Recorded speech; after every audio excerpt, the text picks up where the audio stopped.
எல்லாருக்கும் வணக்கம். நான் தான் உங்கள் ஹல்க்.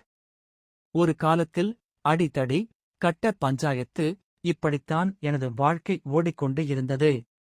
ஆனா அந்த வாழ்க்கையில் நிம்மதி என்றுதான் இல்லை.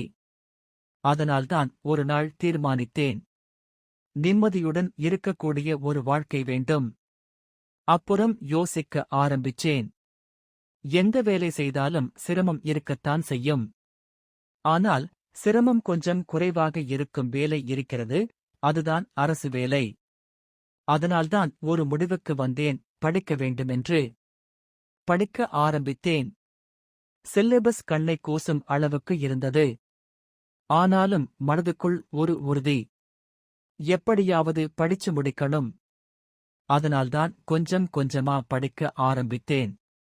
நேரம் சென்றது. இப்போ தேர்வுக்கான நேரம் வந்தாச்சு. நினைத்தேன், கொஸ்டின் பேப்பர் தருவாங்க, எழுதுவோம், தேர்ச்சி பெறுவோம், வேலைக்கு போயிடலாம்னு.